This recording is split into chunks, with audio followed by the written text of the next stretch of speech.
நல்ல நாளுக்காக கர்த்தரை ஸ்தோத்திரிக்கிறேன். இந்த நல்ல நாளில் ஒரு வசனம் தியானிக்கலாம். நான் அடிக்கடி வசனத்தை கூறுகிறேன். இவற்றையெல்லாம் உங்களுக்கு உதவும் என்று கருதிதான் போடுகிறேன். சிறு பிள்ளைகளுக்கும் பெரியவர்களுக்கும். இது கர்த்தருடைய ஈவு, அவர் இரக்கத்தினால நான் செய்கிறேன். நீதிமொழிகள் 14ஆம் அதிகாரம் 1வது வசனம். புத்தியுள்ள ஸ்ரீ தன் வீட்டை கட்டுகிறாள், புத்தி இல்லாத ஸ்ரீயோ தன் கைகளினால் அதை இடித்து போடுகிறாள். புத்தியுள்ள ஸ்ரீயோ தன் வீட்டை கட்டுகிறாள். இந்த நல்ல நாளில் நம்ம தியானிப்போமாக. என்ன தியானிக்கலாம்? புத்தியுள்ள ஸ்ரீயோ தன் வீட்டை கட்டுகிறாள். நம்ம அம்மாவெல்லாம் பார்த்தாங்கன்னா அவங்க தான் வீட்டை கட்டுனதுனால தான் இன்றைக்கு நம்ம வாழ்கிறோம். நம்ம அம்மாங்க எல்லாம் ரொம்ப ஞானமுடையவர்கள்.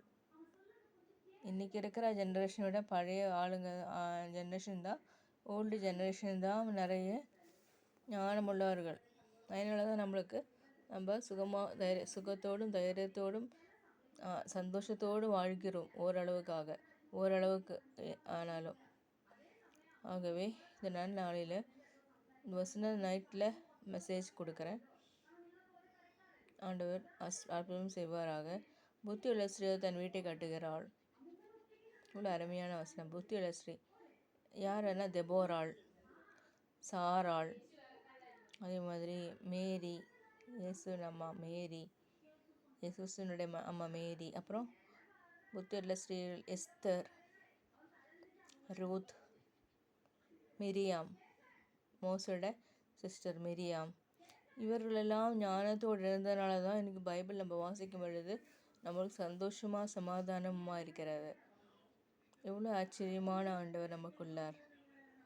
புத்தி உள்ள ஸ்ரீயோ தன் வீட்டை கட்டுகிறாள், புத்தி இல்லாதவர்கள் தன் கைகளினால் இடித்து போடுகிறாள். நம்ம இடித்து போடுகிற கூட்டத்தோடு சேராமல் கட்டுகிற கூட்டத்தோடு சேருவோமாக. புத்தி இல்லாத ஸ்ரீயோ தன் கைகளினால் அது இடித்து போடுகிறாள். ஞானமுள்ள ஸ்ரீயாக இருக்க வேண்டும் என்று ஆண்டவர் ஊக்குவிக்கிறார். இந்த வருஷத்தில் நம்ம ஞானமாக நடப்போம் என்று தீர்மானம் செய்வோமாக. ஞானத்தோடு வாழ்வே, ஞானம் பெறுது. கர்த்தருக்கு பயப்படுதலே ஞானத்தின் ஆரம்பம். ஞானமாக இருக்க என்னை நினைப்பு கொடுக்கிறேன். ஞானமாக வாழ நம்ம ஆச்சரியமாக வாழ முடியும். இயேசுவானவரை தரிசிக்க வேண்டும் என்றால் நாம் இப்பொழுது அதற்கான ப்ரிப்ரேஷன் நம்ம உலகத்தில் இருக்கும் பொழுது ஆண்டோட வசனத்தை தியானிப்பதனால தான். அவரை நேச்சர் நம் சுபாவம் நம்மளுக்குள் வருகிறதா என்பதை காண வேண்டும். ஆகவே இந்த நல்ல நாளில் நாம் கர்த்தர் ஊக்குவிக்கிறார். புத்தி உள்ள ஸ்ரீயை போல் இருமான்னு சொல்கிறார் ஆண்டவர். புத்தி உள்ள ஸ்ரீயாக இருங்க, புத்தி உள்ள மகனாக இருங்க, புத்தி உள்ள மகளாக இருங்கன்னு ஆண்டவர் சொல்கிறாரு. இது ஸ்ரீ மட்டும் இல்லை, ஈவன் ஜென்ஸ் கூட அதான் சொல்கிறார் ஆண்டவர்.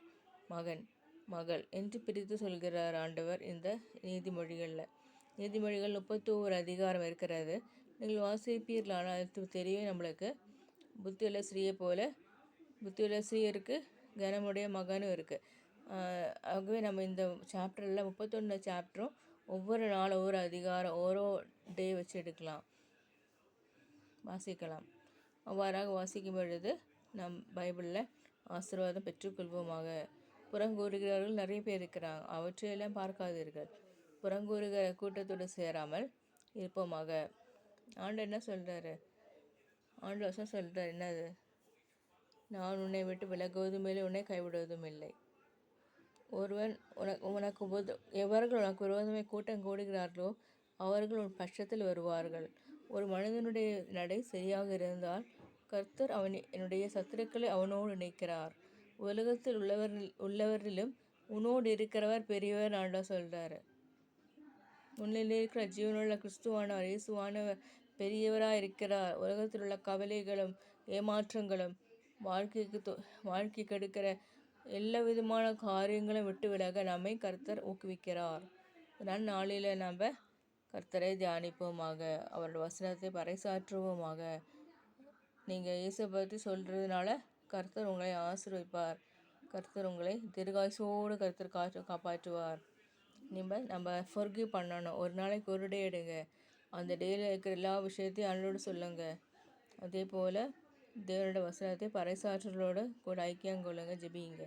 கர்த்தர் உங்களை உங்கள் குடும்பத்தையும் ஆசீர்வதிப்பாராக. ஆமீன், ஆமீன்.